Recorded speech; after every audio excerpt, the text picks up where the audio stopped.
ان سے رائے مشورہ لیں. یا وہ اتنا بوڑھا ہے کہ بڑھاپے کے سبب سے امسال نہیں رکھ پا رہا تو آئندہ سال اور ویکنیس آئے گی, کمزوری آئے گی, نہیں رکھ پائے گا.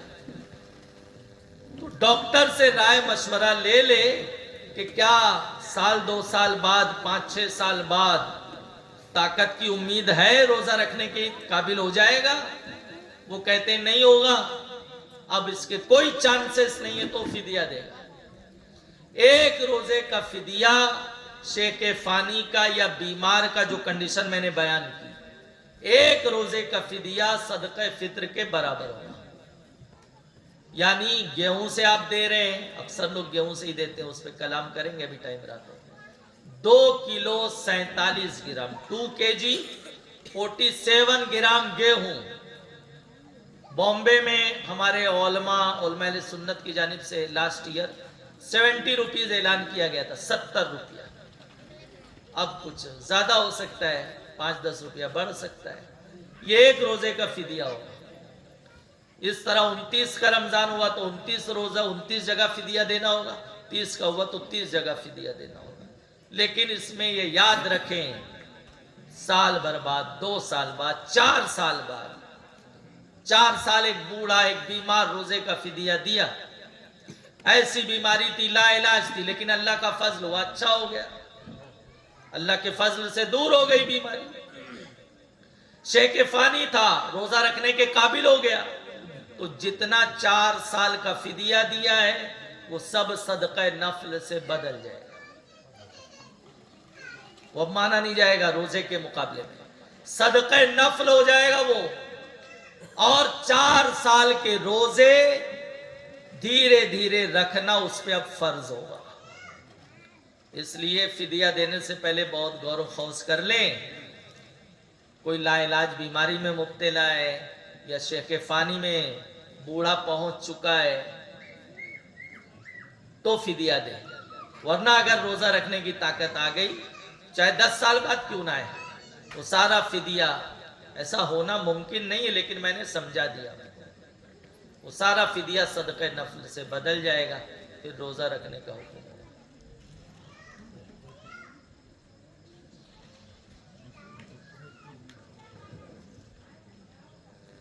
کسی کے سوال آئے تھے تو پوچھ سکتے ہیں آپ لوگ. حضرت ایک سوال ہے, اگر کوئی ایسی خاتون ہے جو بچے کو دودھ پلانے والی ہے تو اس کا روزہ کیا ہوگا؟ بچے کو دودھ پلانا یا حمل والی عورت, یہ عذر شرعی ہے. وجہ یہ کہ جب عورت حمل سے رہتی ہے تو جو کچھ کھاتی پیتی ہے, شکم مادر میں جو بچہ سانس لے رہا ہے, پروان چڑھ رہا ہے زندگی, اس کو اس کی غذا پہنچتی ہے. اسی لیے عورت کی صحت بری طرح متاثر رہتی ہے. اب ہمارے یہاں 16-17 گھنٹے کا روزہ ہوتا ہے. اب ایک ماں, ایک عورت 16-17 گھنٹہ کھائے گی نہیں, پیے گی نہیں, تو پیٹ میں جو بچہ ہے اس کو نقصان ہوگا, اس کی جان جا سکتی ہے. تو شریعت مطہرہ اسے اجازت دیتی اور روزہ نہ رکھے, وہ کھائے پیے تاکہ بچہ متاثر نہ ہو. اور بعد میں بچہ ہونے کے بعد دودھ وغیرہ پلانے کے مراحل 2 سال ختم ہو جائیں گے تو دھیرے دھیرے قضا رکھے گی. رات دودھ پلانا, تو دودھ پلانے کے ایام میں بھی عورت کی صحت بری طرح ڈسٹرب رہتی ہے, متاثر رہتی ہے, کیونکہ جو کچھ کھاتی پیتی ہے وہ اس سے دودھ کی پیداوار ہوتی ہے. اور چند ماہ کا اگر بچہ ہے شیر خوار, تو پہلے دن سے وہ بکری کا یا گائے کا دودھ تھوڑی نہ لیتا ہے. پہلے دن سے فرسٹ مہینے سے ہی وہ سیریلک اور ڈبے کا دودھ تھوڑی نہ پیتا ہے, امول وغیرہ. اس کو چند ماہ بعد اس کو عادت ہوتی ہے. تو اگر وہ دوسری چیز ابھی ایکسیپٹ نہیں کرتا, صرف ماں کا دودھ ہی اس کی واحد غذا ہے, تو اب اگر وہ بھوکی پیاسی رہے گی تو اس کا دودھ خشک ہو جائے گا, سوکھ جانے کے چانسز ہے. نہیں سوکھے گا تو اس کی مقدار, اس کی کوانٹٹی کم ہو جائے گی. تو اگر کم بھی پیداوار ہو گئی تو اب وہ کیا پیے گا, روئے گا, وہ اس کے لیے خطرے کا سبب بنے گا. دوسری ابھی غذا ہی نہیں کھاتا پیتا وہ. تو ایسا ہے تو ایسے دودھ پلانے والی عورت کو عذر شرعی روزہ نہ رکھنے کی اجازت ہے۔ لیکن بچہ گائے کا دودھ پیتا ہے، بکری کا دودھ لے لیتا ہے، پاؤڈر وغیرہ کا جو ڈبے کا دودھ ہوتا ہے وہ ایکسیپٹ کرنے کے قابل ہو گیا ہے، عادت ہے اس کی، تو اب اس کو روزہ رکھنا پڑے گا۔ یہ وضاحت یاد رکھیے۔ بہرحال جو روزے چھوٹیں گے حمل میں، دودھ پلانے کے ایام میں، تو بعد میں دھیرے دھیرے اس کی قضا اس کو کرنی پڑے گی۔ عورتیں قضا رکھنے میں بہت سستی کرتی ہیں۔ آقا علیہ السلام نے فرمایا جس کے روزے قضا ہو ایک رمضان کے بعد، جیسے امسی میں عورتوں کے روزے قضا ہوئے، تو ایک رمضان کے بعد جو دوسرا رمضان آئے گا اس سے پہلے رکھ لینا چاہیے۔ ٹھیک ہے، اور کچھ؟ اور کسی کے سوالات ہیں روزے کے حوالے سے تو سوال پوچھ سکتے ہیں۔ سوال تھوڑا ہنسی والا ہے حضرت۔ جی، یہاں کے لوگوں میں ایک مشہور ہے کہ لوگ روزہ بہت کم رکھتے ہیں، پھر کہتے ہیں کہ اگر روزے دار کے ساتھ افطار کی تو روزے کا ثواب۔ یہ کہاں تک صحیح ہے؟ لا حول ولا قوت، ایسا کچھ نہیں ہے، بلکہ اس کو روزے دار کے ساتھ کھانے پینے کی اجازت ہی نہیں ہے۔ افطار مقدس وقت ہے، آقا علیہ السلام نے فرمایا افطار کے وقت روزے دار کو دو خوشیاں ہیں۔ روزے دار کے لیے خوشیوں کی بشارت ہے، کھانے پینے والوں کے لیے نہیں ہے۔ اسی طرح سے دعائیں مقبول ہوتی ہیں، سامنے بہترین پکوان موجود ہے، گلا سوکھ کے کاٹا ہے، ٹھنڈا ٹھنڈا روح افزے کا شربت موجود ہے، لیکن اس کی توجہ کھانے پینے پہ نہیں ہے، اللہ کی بارگاہ میں ہاتھ اٹھا کے مانگ رہا ہے، بھیک مانگ رہا ہے، سبحان تو اللہ۔ اس کی دعا کیوں نہیں قبول ہوگی؟ ایسے مقدس موقع پر وہ جو بغیر وجہ شرعی کے ماد اللہ روزہ نہیں رکھے، یہ اتنے بڑے پاپی ہیں کہ شریعت مطہرہ میں اگر اسلامی سلطنت ہو تو قاضی ان کے گردن مار دے گا۔ اتنے بڑے مجرم ہیں جو ماد اللہ بغیر شرعی پرابلم کے روزہ نہیں رہتے۔ تو یہاں اسلامی سلطنت تو نہیں ہے، لیکن ہم کو کیا حکم ہے؟ ان کا بائیکاٹ کرو۔ جو روزہ نہیں رکھتے نا بغیر شرعی وجہ کے، ان کو سلام کرنے کی اجازت نہیں، ان کو سلام نہیں، ان کو عید مبارک بھی نہیں بولیں گے، نہ ان سے گلے ملیں گے آپ۔ عید ان کے لیے ہے، آپ حدیثیں دیکھو عید کے ابواب میں رب فرماتا ہے میرے فرشتوں جنہوں نے محنت کی، مزدوری کی، ان کو کیا مزدوری دی جائے؟ تو محنت سے مراد جنہوں نے روزے رکھے، تراویح پڑھی، تو جو روزہ رکھا ہی نہیں ہو محنت کیا کیا ہے، اس کے لیے عید نہیں ہے، نہ اس کو عید مبارک باد دینا جائے۔ ماد اللہ رب العالمین۔ تو ایسا ہرگز نہیں ہے کہ روزے دار کے ساتھ بیٹھ کے کھا لو تو تم بھی جو ہے تمہارا بھی بیڑا پار ہو جائے۔ بہت بڑا مجرم ہے، اس سے بڑا کوئی محروم نہیں۔ آقا علیہ السلام نے فرمایا جو رمضان پائے اور اپنے آپ کو بخشوا نہ لے وہ ذلیل ہو جائے، ہمیشہ دنیا میں بھی ذلیل ہے، آخرت میں بھی ذلیل ہے۔ جو ماد اللہ بغیر شرعی وجہ کے روزہ نہیں رکھتا، اور اتنے ہیلے بہانے آتے ہیں لوگوں کو۔ ایک روزہ چھوڑ دیا، حدیث شریف سنا چکا، تو پوری زندگی بھی روزہ رکھے تو اس رمضان کے ایک روزے کی برابری نہیں ہوگی۔ یہ مجرمین کہاں جائیں گے، کہاں کھپیں گے؟ اللہ محفوظ فرمائے۔ کچھ اور پوچھیے۔ کسی کے سوالات ہیں اس پر؟ آگے بڑھا جائے۔ جی حضرت۔ درود پاک سنائیے۔ اللہ رب محمد صلی اللہ علیہ وسلم، نحن عباد محمد صلی اللہ علیہ وسلم، مولایا صلی وسلم دائما ابدا علی حبیبک خیر الخلق کلہم۔ اور ایک مرتبہ درود شریف پڑھیں۔ اللہم صلی علی سیدنا مولانا محمد عبدک ورسولک وصلی علی المؤمنین والمؤمنات والمسلمین والمسلمات صلی اللہ تعالی علیہ وسلم۔ میں نے جمعہ میں زکوٰۃ کی شرائط بیان کر دی تھی۔ جی جی حضرت، جی حضرت۔ اب ایک زکوٰۃ کا دوسرا ٹاپک رہ گیا، اس کو لے لیتے ہیں تاکہ ایک ٹاپک مکمل ہو جائے، وہ ہے زکوٰۃ کن لوگوں کو دی جائے۔ زکوٰۃ کن لوگوں کو دی جائے تو سورہ توبہ میں مولا کریم نے اس کی تفصیل بیان کر دی ہے۔ زکوٰۃ کے 7 مصارف ہیں جنہیں زکوٰۃ دی جا سکتی ہے۔ پہلا فقیر، دوسرا مسکین، تیسرا عامل، چوتھا رکاب یعنی غلام وغیرہ، پانچواں غارم یعنی مقروض قرضدار، چھٹا فی سبیل اللہ کسی بھی کار خیر میں دینا جبکہ بطور تملیک ہو، ابھی اس کی سمجھا دیتا ہوں۔ ساتواں مسافر، کوئی حالت سفر میں بیگ چوری ہو گیا، پرس چوری ہو گیا، کوئی اس بستی میں اس کا پرسان حال نہیں ہے تو اس کو اتنی زکوٰۃ دی جا سکتی ہے کوئی اطمینان سے گھر پہنچ جائے۔ تو پہلا فقیر۔ فقیر کون؟ یہ جو پورا سال بھیک مانگتے ہیں یہ لوگ، بولتے ہمارا پیشہ ہے، یہ لوگ نہیں ہیں، ان کے پاس تو اتنا ہوتا ہے ان پہ خود زکوٰۃ ہوگی۔ اللہ خیر فرمائے، ان کا مانگنا جائز نہیں۔ شریعت کا یہ مسئلہ ہے کسی کے پاس 2 وقت کا کھانا پینا ہے تو اس کے لیے سوال جائز نہیں، اور جس کے لیے سوال جائز نہیں اس کے سوال پہ دینا بھی جائز نہیں۔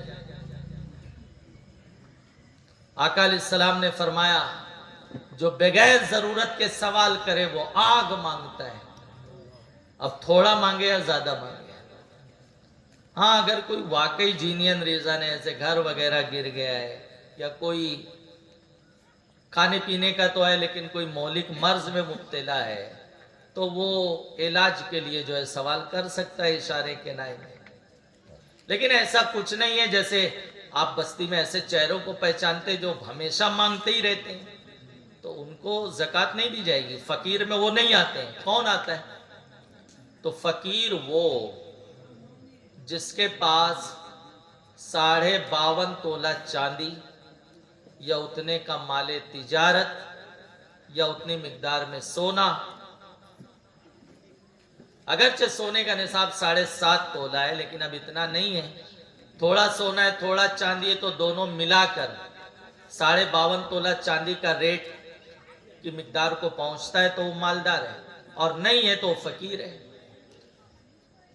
تو جس کے پاس خلاصہ یہ کہ 52.5 تولہ چاندی یا اتنا کیش یا اتنے کا کوئی بزنس کا آئٹم نہ ہو، فار ایگزامپل وہ 40 سے 42 ہزار تک ہوگا آج کے دور میں اسی کے آس پاس، اتنا نہیں ہے تو وہ فقیر ہے، اس کو آپ زکوٰۃ دے سکتے ہیں۔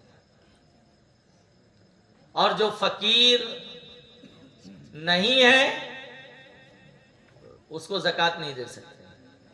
فقیر کون وہ میں نے سمجھا دیا۔ ایک برادری آتی ہے وہ اپنے آپ کو فقیر کہتے ہیں تو وہ بھی اس میں شامل نہیں۔ اسلام میں کوئی ایسی برادری نہیں ہے جن کو سوال کی اجازت ہو۔ اسلام میں کوئی ایسا نہیں جس کو اس کو اور اس کے پورے خاندان والوں کو بھیک مانگنے کی اجازت ہوگی۔ اسلام بھیک مانگنے سے روکتا ہے۔ آقا علیہ السلام نے فرمایا اوپر والا ہاتھ نیچے والے ہاتھ سے بہتر ہے، یعنی لینے والا ہاتھ نیچے ہوتا ہے دینے والا ہاتھ اوپر ہوتا ہے، تو دینے والا بنو، لینے والے کے چکر میں مت پڑو۔ اللہ آقا علیہ السلام نے فرمایا جو سوال سے بچے گا اللہ اسے بچائے گا، اور جو غنی بننا چاہے گا مالدار بننا چاہے گا اللہ اس کو مالدار بنا دے گا۔ اور جو سوال غیر ضروری سوال کرے گا، آپ دیکھو نا بامبے وغیرہ میں اور دیگر بڑے شہروں میں سگنل وغیرہ لگے تو لوگ آ جاتے ہیں، برقعے میں خواتین آ جاتی ہیں، اللہ فضل فرمائے۔ کوئی آ جائے گا اور ایک چائے پلا دو تو کیا چائے نہیں پیے گا تو کیا وہ مر جائے گا؟ اس کو کوئی بڑی بیماری ہو جائے گی؟ یہ چائے کا سوال معاذ اللہ جائز نہیں، غیر ضروری سوال۔ تو فرمایا جو غیر ضروری سوال کرے، آقا اسلام فرماتے ہیں اللہ اس پہ سوالات کے دروازے کھول دے گا، وہ ہمیشہ روتے ہی گاتے رہے گا۔ پھر جو غیر ضروری سوال کا عادی بن جائے۔ دوسرا مصرف ہے مسکین۔ مسکین وہ جس کے پاس آج کے کھانے پینے کا نہ ہو، پہننے کا نہ ہو، وہ مسکین ہے، اس کو سوال جائز ہے۔ ایسا بہت کم ہوگا جس کے پاس آج کے کھانے اور پہننے کا نہ ہو۔ اگر کوئی ہے تو مسکین ہے، اس کو سوال جائز ہے۔ فقیر کو سوال جائز نہیں۔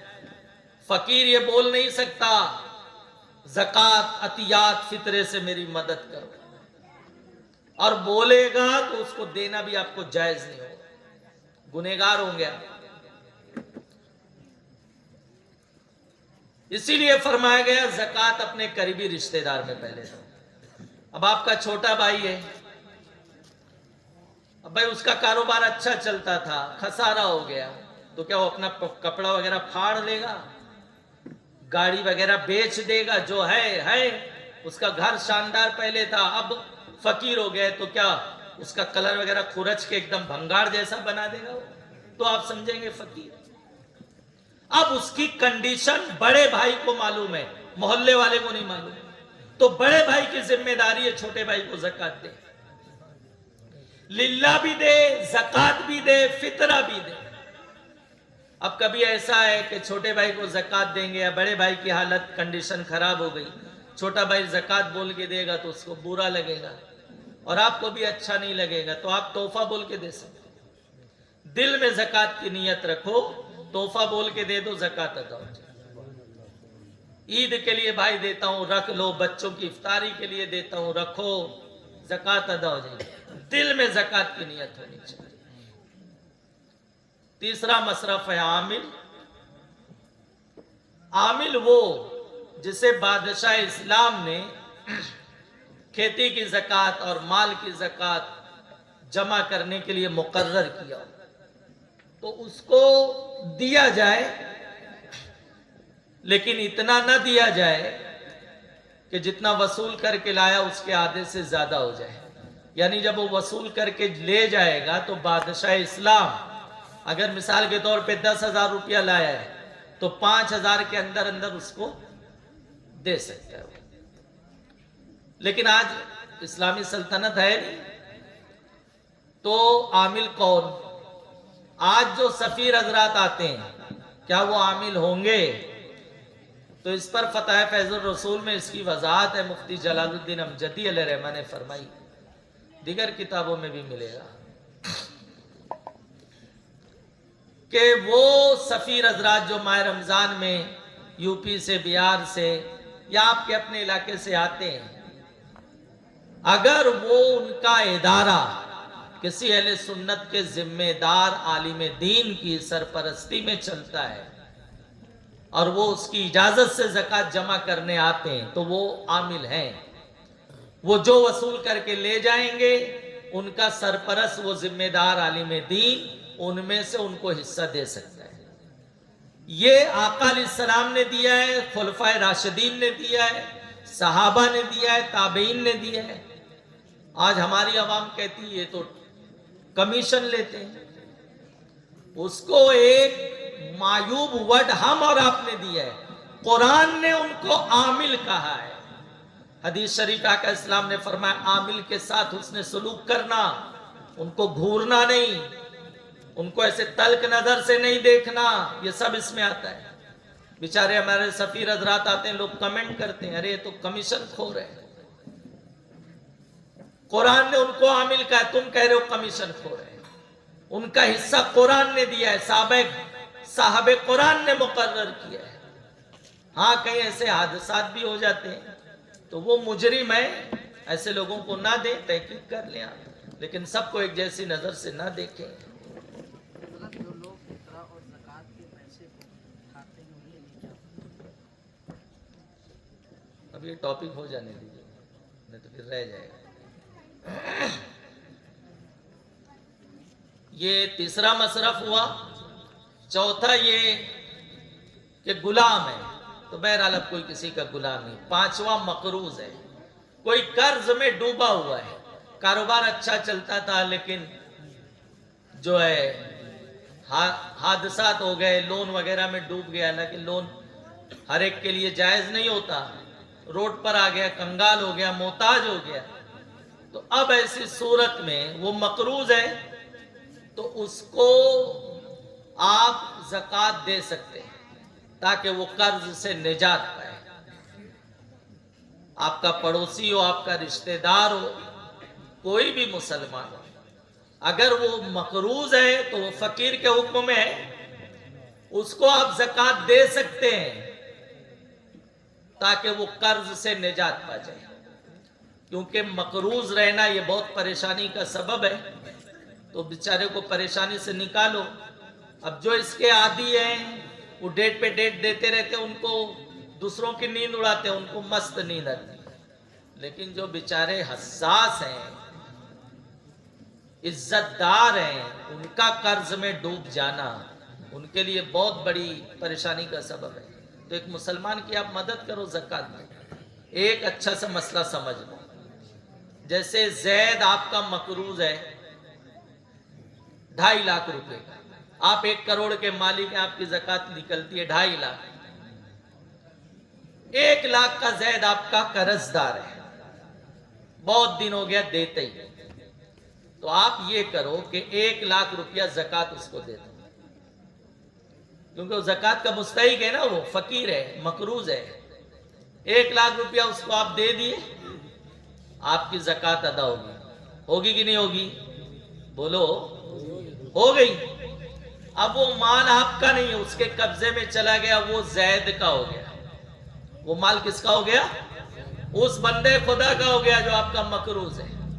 آپ نے زکوٰۃ کی نیت سے دیا، زکوٰۃ ادا ہوگی. اب آپ اس کو بولو ہمارا قرض لوٹاؤ. اب آپ اس کو بولو ہمارا قرض لوٹاؤ، یہ جو تیرے ہاتھ میں یہ تیرا پیسہ میرے کو دے. محبت سے دیا تو ٹھیک، ورنہ جیسے بھی آپ وصول کر لو.